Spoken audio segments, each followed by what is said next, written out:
Boa noite! Estamos começando mais um Enquadrados, o sexto episódio, com o nosso convidado Andrés Liban, Fábio Amajo, primeiro a marcar ponta aí, Fábio, tudo bem? Mariana, tudo bem?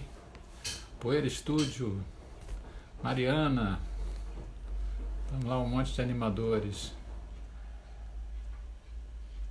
gente interessada em animação, muito bom. Estão me dando muita alegria com essa audiência selecionada, dedicada. Muito bom. Então, vocês já foram no Festival de Annecy? O Festival de Annecy está rolando. Vale a pena ir lá dar uma espiadinha. Estou esperando aqui o Andrés. Apareceu o Andrés. Vamos lá.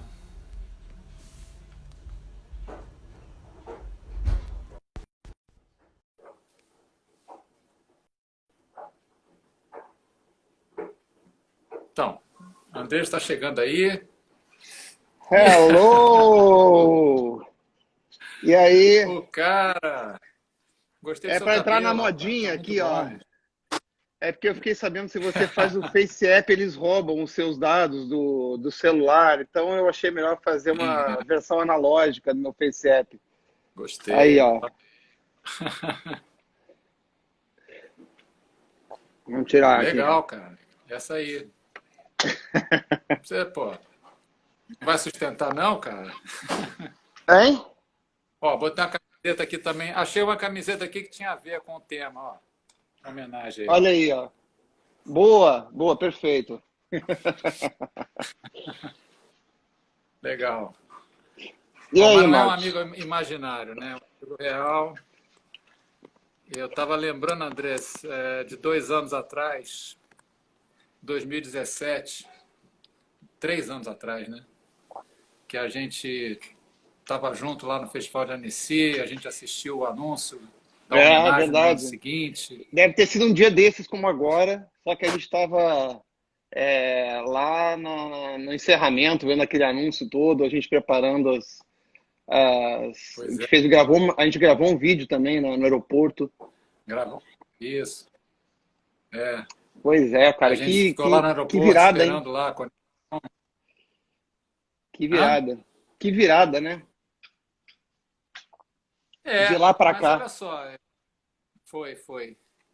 Eu hoje me lembrei disso porque eu também peguei um sol ali na beira do lago, depois fui assistir uma sessão, só Aham. que tudo online, né?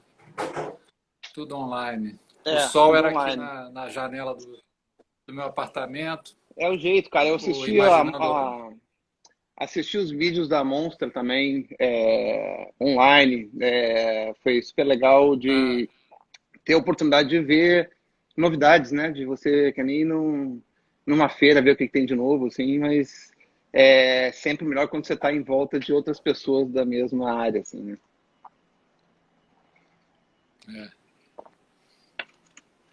é. E Pois é. aí, Mas, e aí mas é isso, assim, né? é um, E aí a gente chegou nisso, assim, a gente está agora é um tentando processo, cara. sobreviver. Está tentando sobreviver, mas dizem que da crise é que Mas nascem olha só, as. mas teve. Oi, fala. Sim, eu acho que sim. A gente tem que desapegar. A gente tem que desapegar. Tem muita coisa ruim, a gente vai ter que depurar isso aí. Eu não acho que vai ser assim, esse sofrimento vai nos iluminar. Não é bem assim, Então, não, cara, eu mas acho mas assim, tem, a gente vai sobreviver. É isso que é importante e o acho que animador tem essa vai estar característica de fortalecido de uma forma. o animador tem essa característica da persistência, né? Começando pela retina, Isso. Mas de ir contra a zona de conforto, eu quero dizer, né? A gente tem uma característica de não se acomodar, de buscar o caminho mais longo em vez de mais curto, e eu acho que nessa hora a gente tem É, uma boa força de vontade para superar a crise também. é. Pensa comigo aqui, animador brasileiro mais do que os outros, porque a gente nasce nesse país com sol o ano todo, com praia perto da maioria dos lugares, ou floresta perto do lugar, né? Essa natureza que chama a gente para estar do lado de fora o tempo todo. Então, se o cara é animador e optou a se trancar dentro de um quarto durante meses do ano, né? É porque ele quer muito É, fazer animação, é. né? A gente E entende o cara fazer animação no Canadá, na Estônia, né? A gente entende isso. Quando eu estive no em Canadá, eu geral, entendi, pô, passei o inverno rigoroso lá, trancado fazendo meu filme. Mas em aqui, geral, eu acho que diga. assim, quase todos os animadores estavam desde muito cedo, né? Tem poucos animadores que eu não consigo lembrar de que depois de uma certa altura resolveram ir para animação. É uma coisa que a pessoa descobre a vocação muito cedo, né? Ela já vem de uma vontade de fazer que começa logo no começo da É. vida, assim, né? Você conhece animadores que se descobriram animadores depois de já ter tido outra carreira antes ou não? Não, não, eu já tive assim alunos no meu curso que eram aposentado do Aham. banco e queria muito fazer desenho de criança, mas, Ó, o Fábio tá mas se não que acusando aí. tivesse assim virado profissional, não. Né? É, Fábio, o que você começou? é, Jornalismo? depois de adulto, né? Porque eu lembro, sim, eu lembro o Tadal, eu lembrei agora, que foi um dos primeiros animadores que conheci, que, aliás, fez Uhum. aniversário ontem, parabéns aí pro Tadal.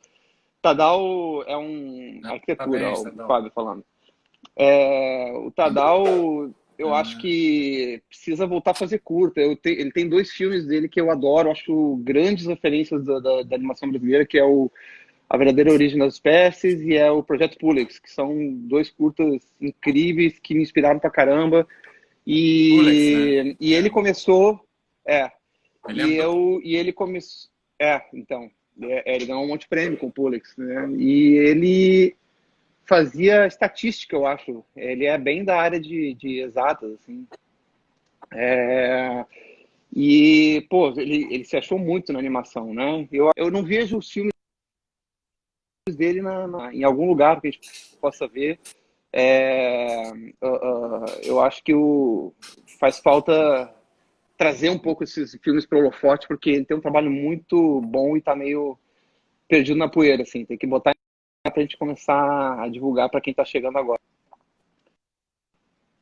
Tadal foi o primeiro. é, Quando eu cheguei no Otto, ele estava animando novela, né? E ele sacaneava as pessoas que chegavam lá com um portfólio para fazer animação, porque ele dava umas animações muito difíceis. Aham. É, assim, eu fiz um testezinho e aí acabei ficando, mas eu vi ele fazendo isso com outros garotos que chegavam lá, que ele dava tipo um personagem girando, né, um daqueles jacarés verdes do curta, girando no eixo, e aí ele dava um desenho de frente, outro de costas, e era pro cara intervalar. E aí o cara fazia um desenho todo meio cubista, meio distorcido, e aí é que ele via o quanto que o cara já tinha uma estrada, assim ou não.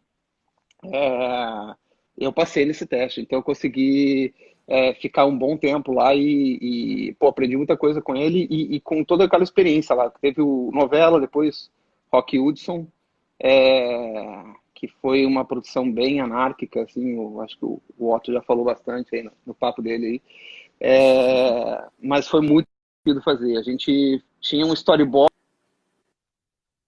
mais ou menos ali para seguir, que era um roteiro que veio do próprio Adão mesmo, com o trabalho de equipe depois para virar o longa. E a gente ficava o dia animando e eu e o Tadal conversava, a gente vinha com umas ideias, umas piadas meio nonsense demais e colocava assim no filme sem ter nenhum tipo de uma avaliação mais séria, assim. Ah, o que você acha? Vamos fazer, entrou, pronto. E o filme virou uma sequência de Oi, Carla. A Carla entrou aí. Sequência de A Oi, Carla Carla? também entrou no. Hein? É. A Carla, na verdade, entrou no Otto também. Eu conheci a Carla num curso que eu dei de caricatura quando eu era adolescente. E ela. Acabei ficando bem próximo dela, puxei ela para trabalhar no Otto. E ela. Acho que a Carla começou a trabalhar Eu vi o no. nome dela no filme lá da. Então, a Carla trabalhou que no Esse Rock delay é Hudson, Carla, engraçado. foi isso? Isso, ela começou a trabalhar no Rock Hudson. Aliás, o Alan Sieber também, né? O Alan Sieber era calquista, ele calcava no acetato os desenhos do Rock Hudson. Lisandro também, Calquista é bem Lisandro Santos gaúcho essa palavra. entrou nessa produção. Calquista, acho que intervalador, eu não sei se também não é gaúcho, né? Não, intervalador, não sei se tem algumas palavras É, que é bem que tem gente que são fala regionais da animação. intermeio. No Rio Intermeio, era né? intervalador. Quando eu No Rio era aprendi, intervalador. eu fiz um curso de animação com os argentinos, e aí a gente usava o nome de intermédio, que era uma palavra herdada Intermédio. do espanhol. É, a gente falava de intermédio Félix e Folonier. traduziu igual Félix Folonia. É, e o que eu ia dizer? E aí, muita gente, né, desse embrião acabou depois espalhando, cada um foi para um lado e foi seguindo carreiras diferentes, mas super expressivas, assim, né? Lisandro fez uma porção de curtas, o Alan, cartunista, super Ah, conhecido, a Carla tem um trabalho acadêmico super importante, assim, é uma das frentes que leva a animação para essa esfera que deveria já ter entrado há mais tempo com força e acho que mais recentemente está entrando. E é. eu acho que também é uma frente da animação que também está bastante representativa de mulheres também, né? Assim como na produção também. No meio acadêmico tem muitas professoras Uhum. e pesquisadoras, assim, que eu acho que também vai ajudar a deixar a animação com um olhar mais representativo, né? A gente tem uma história muito. É, Lembra quando a gente fez a exposição, montou a exposição, né, para a Nessie agora, que a gente estava tentando uhum. deixar ela representativa nesse sentido, e era difícil, né, de você olhar na história e pegar curtas de diretoras mulheres, assim, né, você consegue cair, e aí tem uma porção, e são os que mais se destacam, na verdade, né. Eu assisti Mas hoje ao Carne. Da Carne. Você já viu? Você não vi o vai Carne, assistir o Festival da tô querendo Annecy? ver o Carne. Então, não sei Muito se eu vou bonito, muito conseguir, tô bacana. atolado, Legal. mas tá na minha lista. Dá para Tem. assistir também. Na verdade, eu Oi. assisti no Festival de Huesca, que também tá. O Carne está no Festival de Huesca e no Festival de Annecy. Então, se você não for assistir o Festival de Annecy, que tem que pagar 15 euros e tal, É. no Festival de Huesca é gratuito, só fazer um login Mas assim, para ver. eu tive lá no Festival de Gramado uns 2 anos atrás no júri de curtas e a gente entre os curtas todos de live action animação tava o Danara, né? O Guaxuma que foi que ganhou efetivamente entre todos os curtas Uhum, e tava o Torre também que é um outro filme uhum. incrível e a gente teve, assim, é engraçado que eles se destacaram muito nas reuniões de júri, assim, eram dois filmes que estavam muito na frente de toda a massa de outros curtas que estavam lá. E é muito legal de ver isso. Eu não precisei, eu era o representante da animação do júri e não precisei exercer essa, essa representação, assim, né? Na verdade, os filmes falavam por si só. E efetivamente o Danara ganhou o de melhor curta e o Torre ganhou 2 outros prêmios, né? Então, assim, acho que a gente está com essa frente. Eu espero, eu acho que foi o Marão aí que falou, né, que é possível que depois dessa crise a gente tenha uma enxurrada de conteúdos em animação, né, novos para ver, porque é o que as pessoas conseguem fazer, né? Quem trabalha com audiovisual consegue continuar animando, não consegue gravar, né? Quem tem que gravar não tá parado, não está podendo fazer gravação. É, exatamente, os animadocs. Aliás, dentro da coisa dos animadocs, tem uma coisa que eu acho que uma tendência que eu vejo acontecer que eu não sei exatamente dizer qual o marco, mas eu começo a ver que as animações de um tempo para cá começaram a ser muito autobiográficas, né? É, que eu acho um movimento que aconteceu talvez no cinema como um todo, mas eu acho muito legal que as pessoas viram que não era só um caminho de expressar um ponto de vista, mas de contar as suas verdades, né? E começaram a ficar muito pessoais, muito íntimos, né? Uma exposição de intimidade. E isso acabou dando um super valor aos conteúdos, né? Eu vejo que dos curtas mais que estão funcionando mais, você vê a Rosária, tem o projeto do meu pai, né? O Marão que fez com qual o filme do monstro, né? Isso do Queria Ser um Monstro. Queria Ser um Monstro. O Viagem você à China, tem documentário também. o Viagem à China, você tem o Anão também, né? O Anão Queria Ser Gigante, o Anão que era gigante. Você tem o próprio Guaxuma, que é super íntimo. Então, eu acho que a gente tem até a China, estão me corrigindo, isso mesmo. Eu acho que essa leva de filmes que não são exatamente biográficos, biográfico seria contar, mas de pegar um aspecto bem pessoal, bem íntimo e expor. Eu acho que isso é uma tendência, se você olhar para o mapa do que vem sendo feito, e a animação te dá a possibilidade de eu queria ser um monstro. Obrigado, Marão. Pronto, A animação te dá fonte absoluta.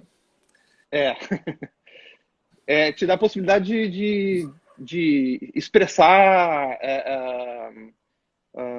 autoficção, né? Ela te dá a possibilidade de talvez ir mais longe do que a superfície, assim, mais fundo do que a superfície. Você consegue trabalhar em níveis abstratos, assim, isso, e talvez isso consiga dar uma intimidade ainda maior. Eu acho que isso impressiona muito, impacta, né? Quando você vê um filme que tem essa verdade, eu acho que é terapêutico para o animador, e, né, porque está se expondo de alguma forma, está botando para fora, talvez seja uma maneira de fazer uma catarse, assim, dos seus medos, das suas memórias, enfim. E eu acho legal, acho que é uma maneira de você encontrar conteúdo. Às vezes a pessoa fica perdida do que eu vou falar, sobre o que eu vou falar, procura dentro de você, né? E a animação é ótima para isso, né? A animação a gente sonha e acorda com um roteiro para um filme, né? Se a gente pudesse. Né? Às vezes a gente sonha com lacunas, né? A gente sonha com lacunas e usa animação para preencher essas lacunas também. Isso aí, é bom. E, poxa, então, eu fui revisitar lá o jeito como eu conheci você como animador, né? Foi o Animamundi Web que revelou, pelo menos para mim, né? Tinha um cara lá no Sul que já sabia animar no Flash, fazer uns... A gente recebia muita coisa experimental, né? Animamundi Web, a gente começou, o primeiro ano era competição de GIFs animados, né? Mas os GIFs animados eram muito mais precários do que a gente vê hoje, né? E aí apareceu lá você com assim, filmes que tinham histórias, que tinham até polêmico, né? Já começa mexendo com religião, né? Com Moisés. Assim, mais ou menos, não dá para dizer uau. Depois tem o Só da Sexy também, que eu acho que eu vi.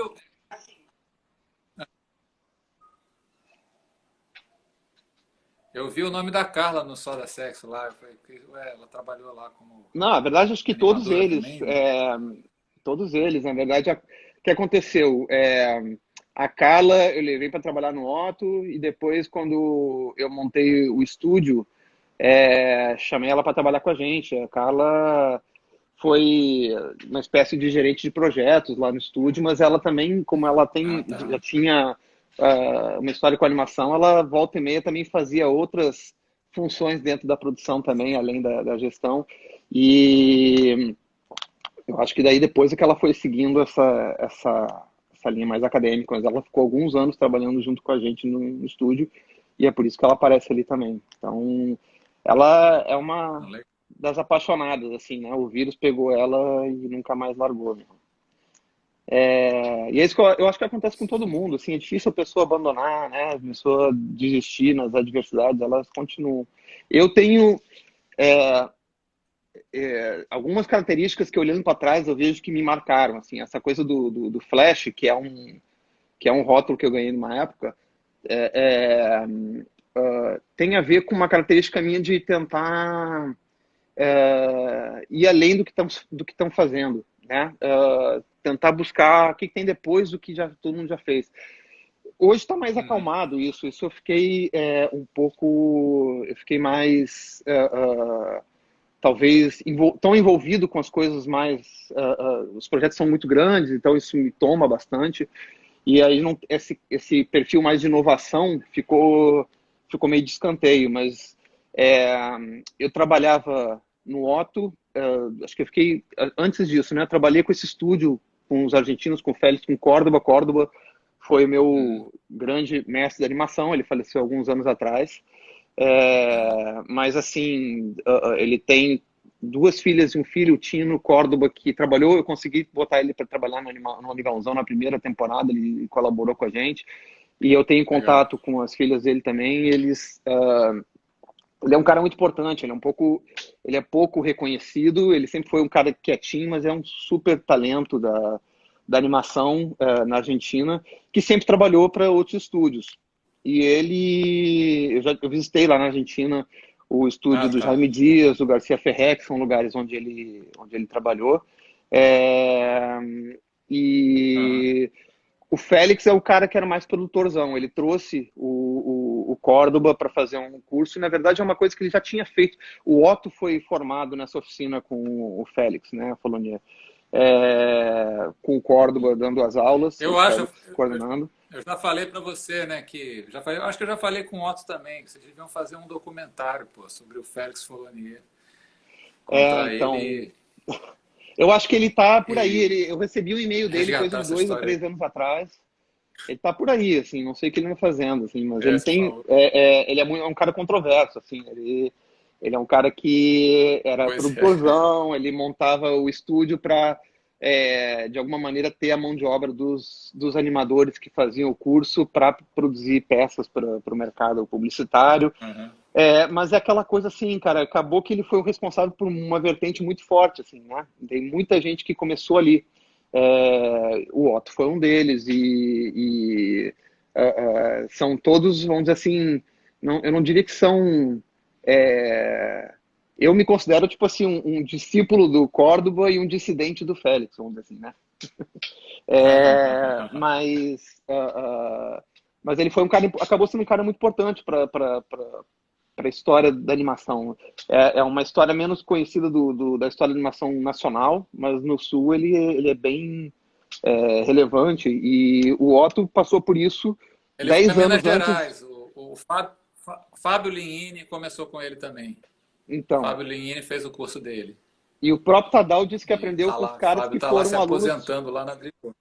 O Tadal tinha me contado na época que aprendeu animação com os caras que fizeram o curso dele, né? Félix. Então, acaba que isso não foi no Sul, foi em Mato Grosso, alguma coisa assim.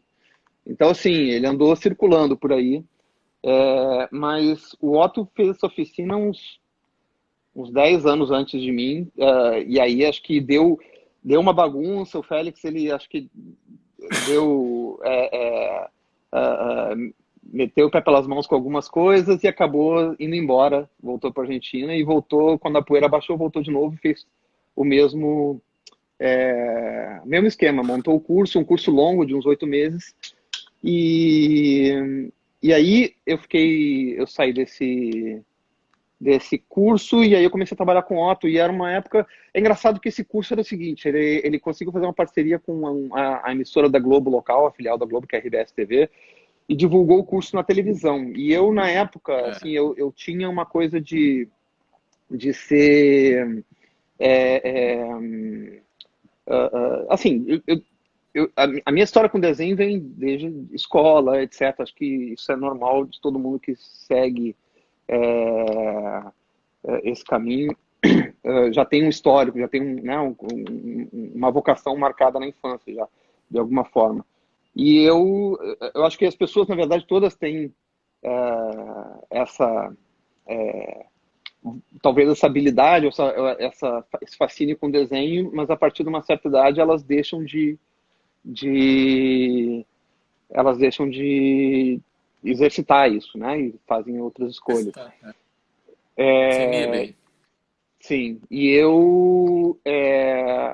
aconteceu que tem alguém passando agachado atrás de mim aqui. Pode passar, não tem problema não. Mundo live. Minha filha aqui. André, vou fazer um brinde aqui, ó. Olha o copo que eu achei para fazer. Opa! Aí, pô, esse é das antigas. Conhece esse copinho aqui? Sim. Isso é uma das lembrancinhas que a gente fez há um tempo atrás. E aí, mas o que eu ia falar é o seguinte, eu vi essa propaganda na televisão e eu achei incrível. Não tinha, como às vezes aqui hoje a gente tem muito acesso à informação, né? Hoje a gente sabe já assim, desde como você começa a ter interesse, você já consegue achar informação em vários lugares. E eu não fazia ideia que se fazia animação, não tinha conhecimento de nada, não entendia nada de animação, eu era pré-adolescente, comecei e vi essa propaganda e vi pessoas flipando desenhos e pintando acetato, eu achei aquilo muito mágico. Eu disse, como assim? Se faz desenho animado? Para mim foi uma revelação. Aí eu fui me inscrever, fiz esse curso e depois disso tive pleno assim, me descobri.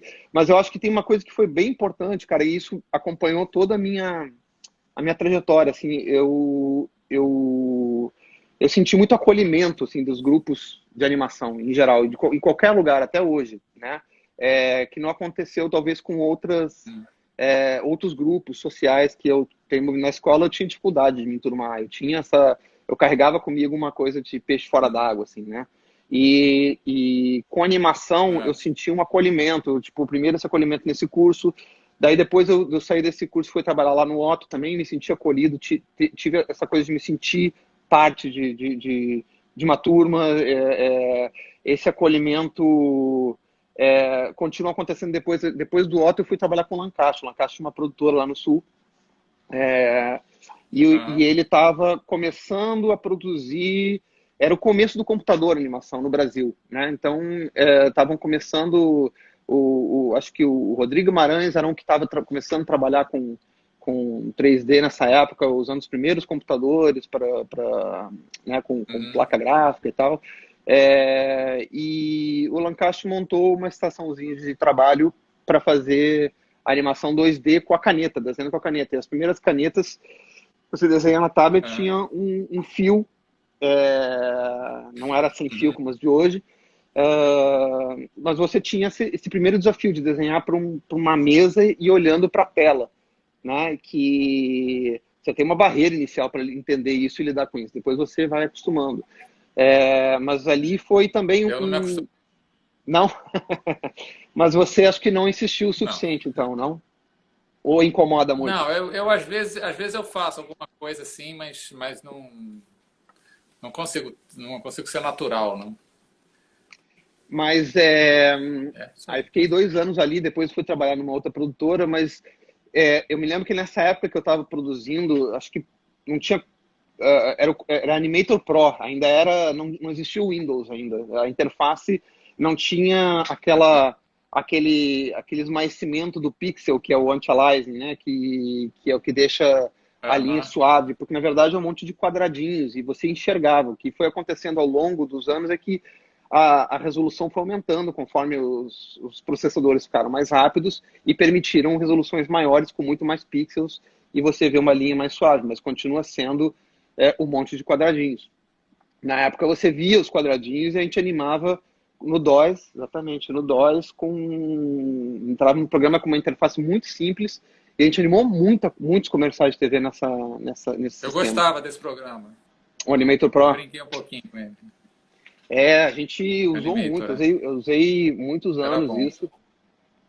E esse período no Lancaster foi bem importante também para ter toda essa imersão digital. Antes disso não tinha, era totalmente, até porque não tinha mesmo, era o começo, né? Não tinha. Eu me lembro que tinha gente fazendo editoração eletrônica.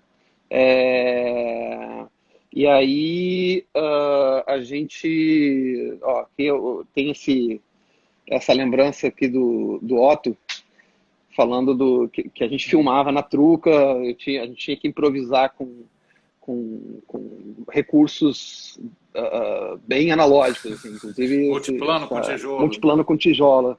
Com tijolo e vidro. Mas assim, e ficou maneiro, assim, mas era movido eu via alguma coisa sendo feita que ninguém tinha feito, ou que alguém fez lá fora, assim, pô, eu quero fazer isso aqui, como é que eu vou fazer isso aqui?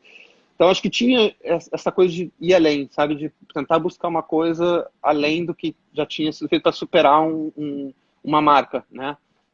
Então, foi isso. Essa questão da truca tem essa pitada de inovação.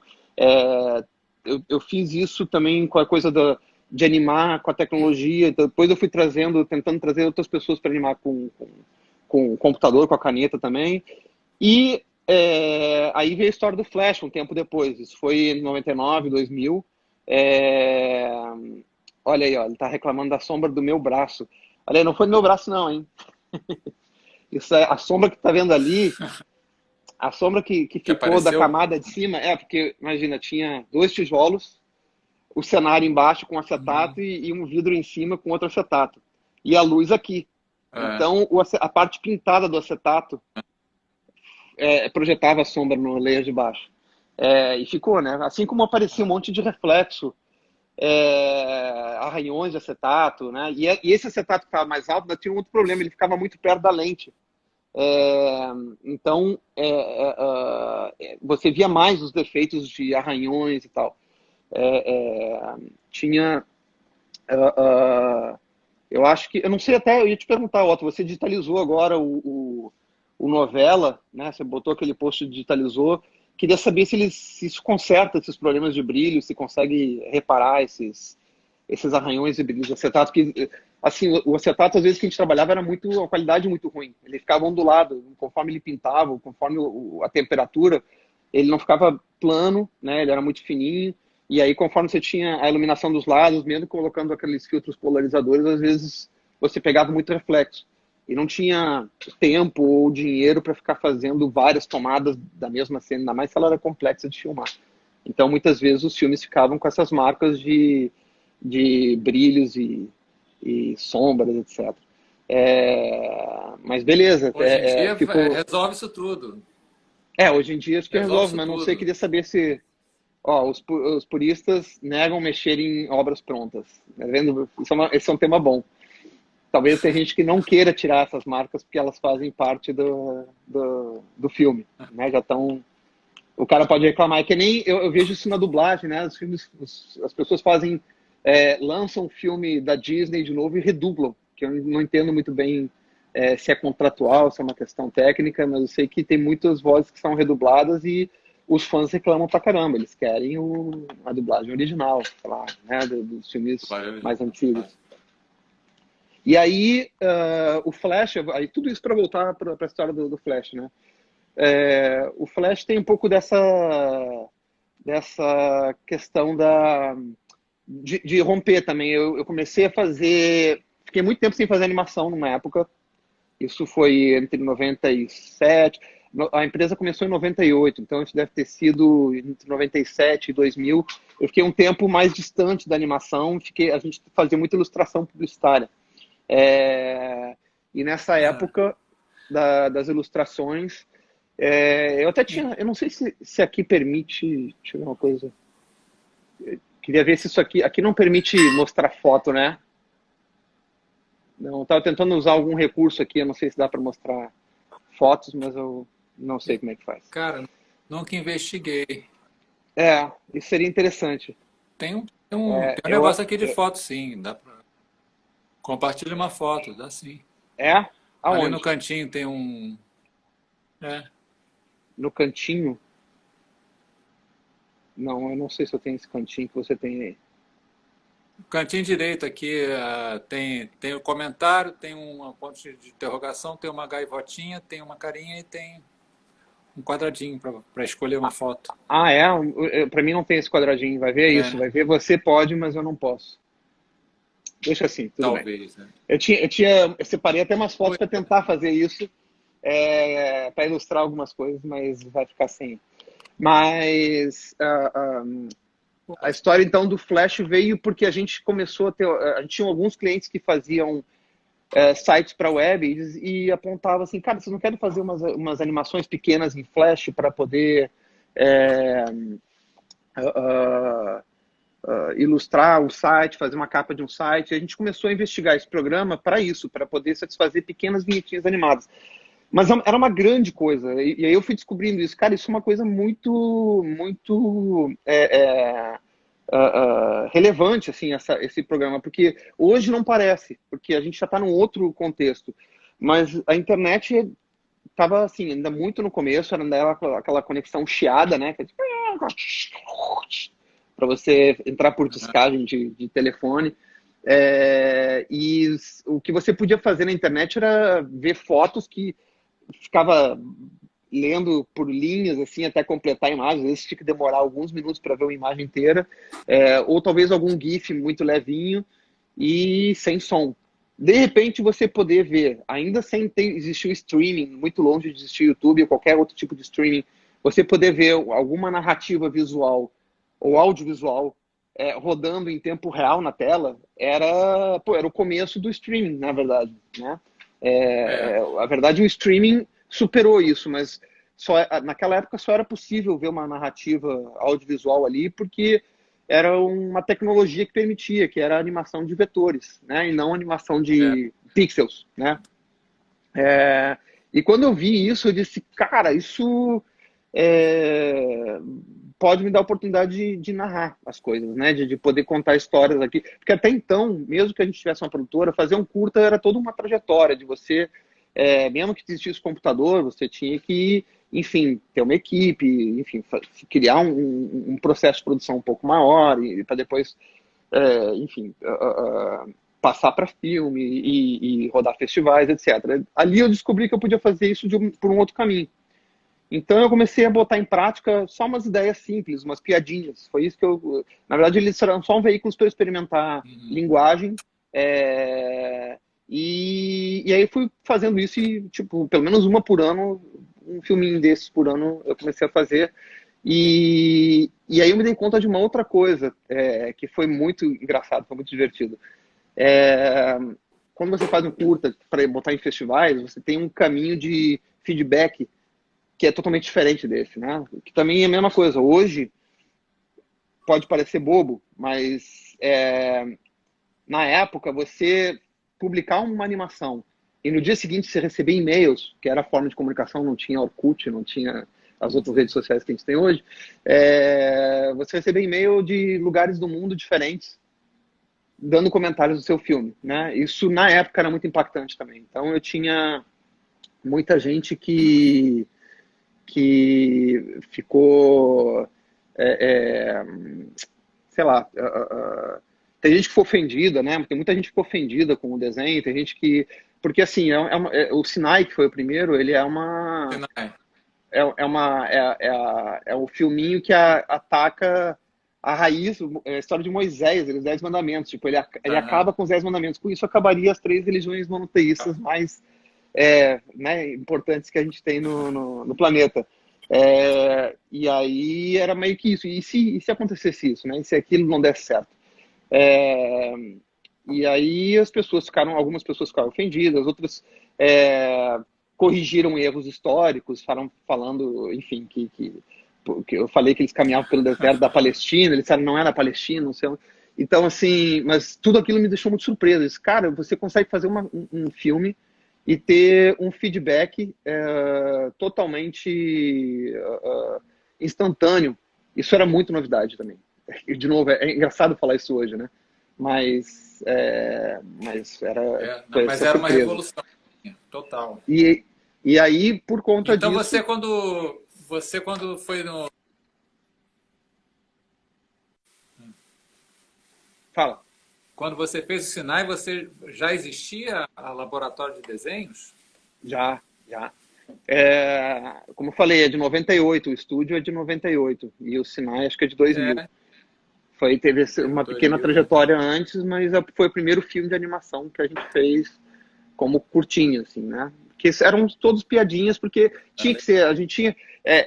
para fazer esses filmes, e você assistindo esses filminhos, dá pra gente perceber, eles têm toda uma preocupação logística, assim, do cutout, né? Como é que você vai fazer um filme de 1 minuto, 2 minutos ou 3 minutos caber em 300K? 300K, sabe o que é isso? 300K hoje em dia é nada. Eu lembro daquelas coisas que as pessoas falam que carregar um HD de 1 mega era um tijolo desse tamanho que você tinha que levar, né? E hoje, imagina, 300K é um terço de um mega, mas era o que a internet permitia rodar, né? E a gente tinha esse limite. O próprio Animamundi Web tinha um limite, né, de tamanho de arquivo, se não me engano.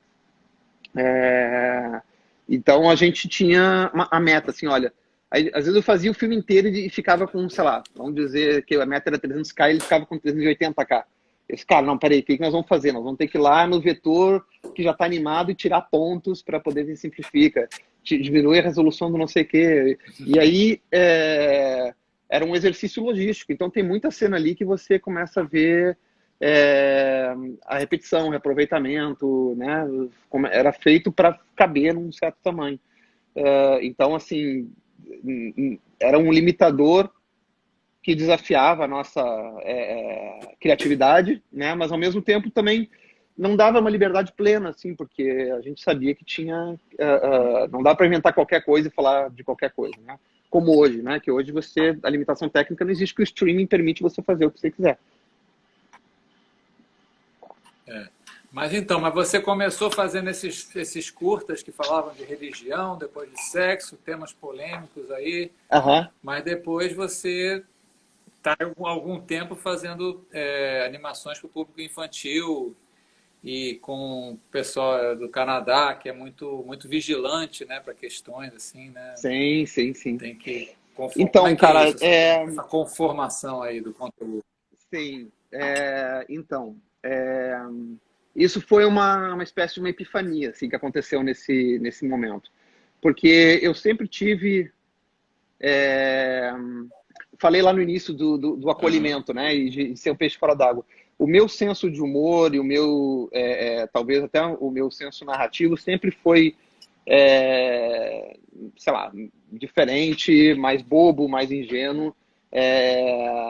E eu estava tentando superar isso. E, na verdade, em algum momento eu resolvi assimilar isso. Assim. Eu tenho coisas minhas, pessoais, que estão ligadas à infância. Por exemplo, eu não... Bebida alcoólica, eu gosto de bebidas doces, em geral. Sabe? Vinho, eu tomo vinho suave.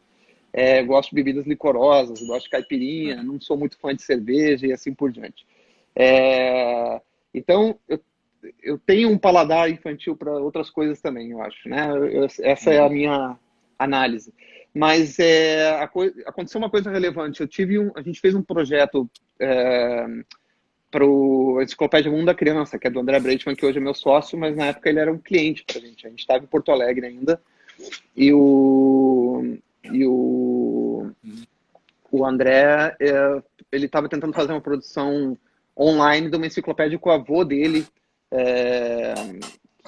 que publicava enciclopédias com Kugan Wise, por exemplo, né, que é bem conhecida, também fez o Mundo da Criança, que era editado desde 1955, alguma coisa assim, e queria fazer uma versão online, e era um projeto super bonito, que ainda está disponível, né, mas ele não está mais sendo produzido, mas ele está ainda disponível, e ele precisava de animações para historinhas infantis, a gente começou a fazer.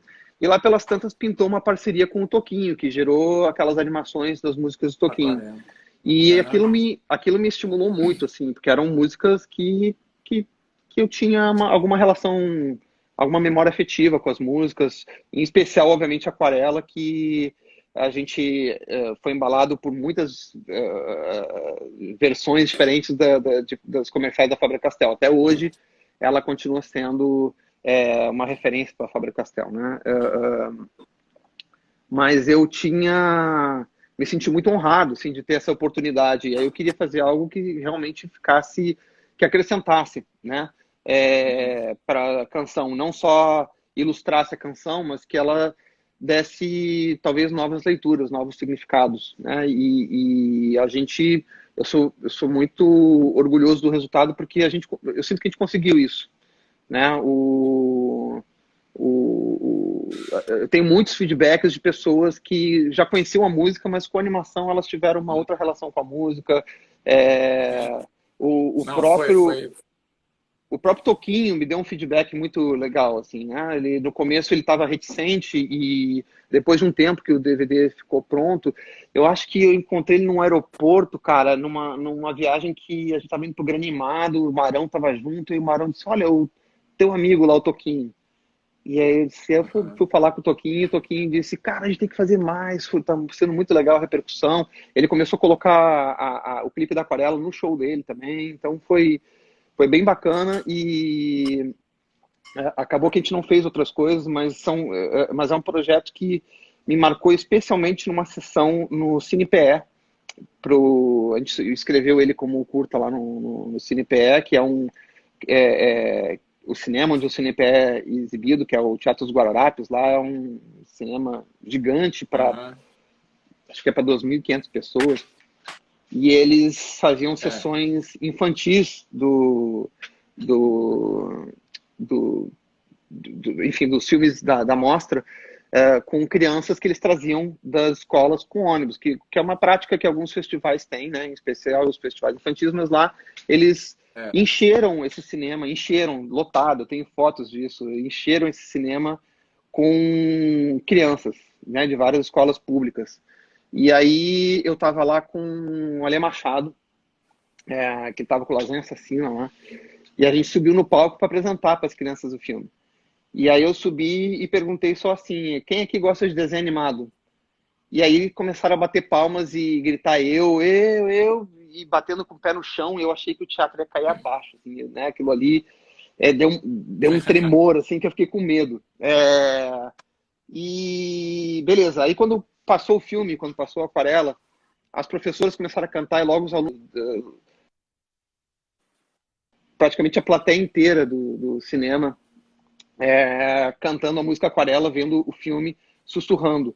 E aí, cara, eu acho que esse foi o momento, assim, eu disse, cara, porque o ponto chave para mim que bateu dá para emocionar crianças, né? Essa foi a chave, assim, cara, eu acho que dá para emocionar crianças. E desde então a gente busca conteúdos, tenta produzir conteúdos que consigam sensibilizar emocionalmente a criança, né? O Amigãozão é o exemplo disso, começando pelo curta, né? O curta tem essa premissa, assim, de sensibilidade. E, assim, é onde eu encontrei mais afinidade com tudo que eu trazia da minha história, né? Quer dizer, fazia muito mais sentido eu produzir esse tipo de conteúdo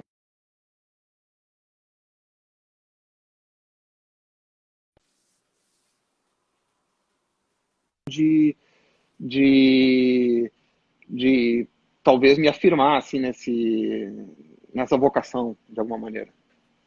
Não que eu feche as Legal. portas para qualquer outra coisa, na verdade, mas é onde eu me sinto mais desafiado e estimulado, assim, né, em como produzir porque existe uma coisa, é engraçado que agora a gente está fazendo lá o Kaiser, né?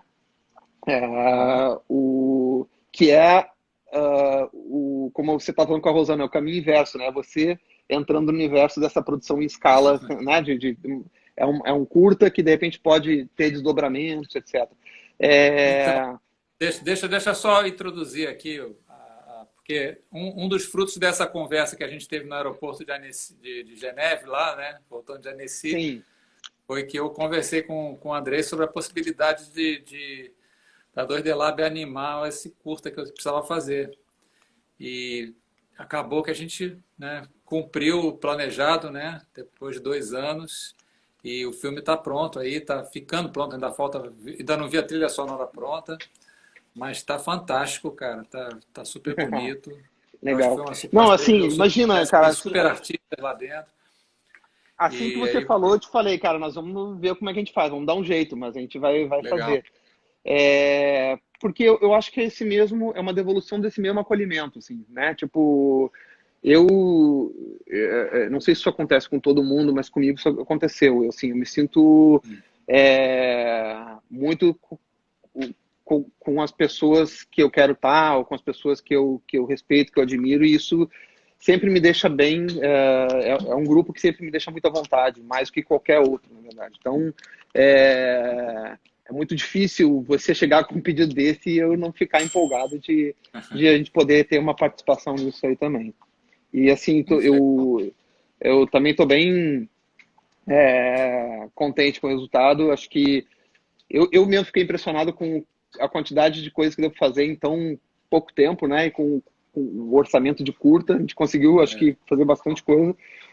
Mas o que eu ia comentar disso até é que ainda é uma linha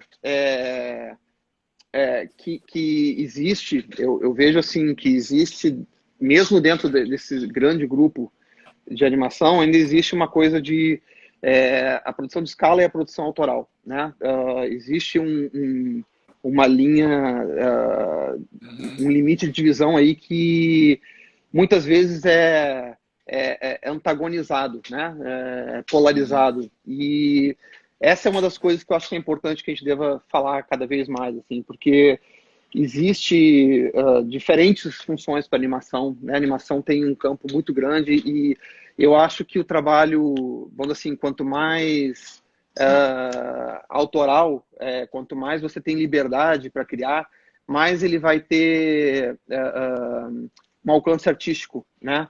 uhum. E as produções em escala têm outras funções, ela tem um alcance massivo que talvez um curta não venha a ter porque ele não tem determinadas características. Por exemplo, a série fideliza personagens, porque você vê histórias que se repetem e que são reproduzidas com muita frequência. Então, assim, é uma atividade importante também. Então, eu, por exemplo, como eu já passei, fiz as duas coisas, eu não sinto que tem uma melhor que a outra. Na verdade, hoje eu sinto saudade de ter vontade de voltar a fazer curtas menos comprometidos. Eu acho muito legal a gente fazer. É quase como se você estivesse sempre olhando para a grama do vizinho, né? Pô, agora que eu estou fazendo coisas grandes, eu quero voltar a fazer as coisas menores, porque talvez a gente tenha mais Normal. controle. Mas eu acho que é importante que o Brasil esteja fazendo isso. A gente tem vários bons exemplos que têm chegado em vários cantos do mundo. E eu acho que é importante porque, de certa forma, você está, além de estar contribuindo com imaginários locais para a cultura global, isso também mexe com a economia, isso também acaba, enfim, sem falar do óbvio, que é a coisa de você conseguir, de repente, gerar uma economia de empregos e ainda que seja incipiente, mas que você consiga gerar atividade que às vezes o É, curta não tem condições de suprir. em todo lugar, André, em todo lugar do mundo, qualquer país do mundo, o curta-metragem é um nicho pequeno. São poucas pessoas que fazem curta-metragem de animação É, e a gente encontra essa comunidade em festivais como o Annecy, como a Animamundi, mas são é, poucas pessoas. e o que eu vejo é que Assim, são quase como se fossem vieses diferentes, e que bom que a gente está conseguindo Sim, ocupar todos eles, e bem ocupado. Eu é acho que a gente está ocupando bem importante. todos eles. O que pode acontecer às vezes, e que eu acho que ajudou a alimentar um pouco essa polarização que acontece às vezes, é a questão do fomento. Realmente, houve um momento em que na política do audiovisual começou a se dar uma atenção para as atividades que davam retorno financeiro. E o curta não representa ainda, e eu acho que isso deve ser garimpado, não representa um retorno rápido, imediato, etc. Tanto que alguns estúdios tentam alternar, assim, né, de ter produções em escala e outras produções menores para poder ter as duas formas de expressão. Mas hoje, com É, streaming, com a internet, etc., eu acho que daria para se criar mais caminhos para se remunerar e ter daria, atividade. Eu acho que tem que se pensar com mais sobre certeza. isso e falar mais sobre isso. E eu acho que a gente tem que evitar essa polarização, assim como na política, né? Como a gente vê que essa diluição atrapalha. Eu acho que a gente tem que entender que existem as diferenças, celebrar as diversidades, porque todas elas são importantes. A gente tem, assim, eu tenho um orgulho muito grande, as coisas que mais me comovem com o resultado do nosso trabalho, com as séries, né, com os trabalhos, principalmente o Amigãozão, é ver que a gente, cara, a gente emociona, eu tenho vídeos que eu recebo, imagens, tem, sei lá, uma Hum. criança autista que, através de algumas séries, inclusive Amigãozão, começou a desenvolver uma linguagem falada que ela não tinha, né? Ela Legal. usou as falas da série ou dos personagens favoritos e eu recebi uma carta do pai, eram duas crianças gêmeas autistas, imagina só. Isso é muito bacana. Criança que conseguiu lidar melhor com a quimioterapia porque a gente mandou um Golias de pelúcia para ela. Hum. Agora, nesse confinamento, eu vi no Instagram que foi marcado um vídeo de um casal de vovôs, de vovós, né, de vovô e vovó, cantando uma das músicas da série para os filhos, para os netos que eles não estão podendo ver, porque é uma música que fala sobre vovó, amor da vovó, Legal. e é a maneira que eles estavam, porque eles sabem que as crianças curtem a série e eles estavam conseguindo ter essa. E isso, cara, isso é muito emocionante. E é um alcance que tem uma dimensão diferente, é uma outra maneira de você conseguir essa, essa relação, né, com o teu público. A gente não é que nem músico, né, que ouve aplauso, né, nem ator, né, que fecha a cortina e pede bis, né? A gente não tem nunca isso. Não. Então, assim, são esses e-mails, essas mensagens aí, né, que sustentam a gente. Ó, Andrés, pô, eu administrei mal o tempo. Falta 3 minutos para o Instagram Eu falei demais, falar eu acho, que. né? Tinha muita coisa para falar aqui, Não, falei falou demais. muita coisa, porque a gente tem muito assunto, cara. É Tem verdade, muita coisa. é Vamos verdade. repetir. Vamos, tem que fazer, Mas né? 2.0. que você quer encerrar aí nesses 3 minutos? Aliás, Cara, dois, que é dois. 56. Eu vou repetir o que eu falei, cara. Eu acho que a gente tem que celebrar a diversidade cada vez mais para combater o que a gente está vendo por aí. A gente tem que se encontrar nas diferenças. E a animação é perfeito para isso, né? Eu acho que a gente está fazendo esforços conjuntos que se a gente fizer só uns esforços isolados não vão ter o mesmo significado, né? Se a gente É, juntar, a gente chega mais longe. eu acho que a gente tem que fazer mesmo, fazer mais. Esforços criativos, né? Não só E eu nota acho de que a gente devia repúdio ter, e. a gente devia fazer mais essas coisas de. Eu tinha vontade de fazer um grupo, já que a gente está nessas ondas de lives e tudo, tinha vontade de fazer um Ah, grupo de discussão crítica de filmes de animação, né? Pegar pessoas da área com os críticos. Agora que bom. a gente teve o livro dos 100 anos de animação, né? Que trouxe um monte de gente Uhum. que faz críticas e eu acho que a gente podia ter rodas de conversa, escolher um ou dois ou três curtas e ter uma conversa crítica sobre esses filmes e torná-las públicas através desses sistemas Acho de ótimo. live.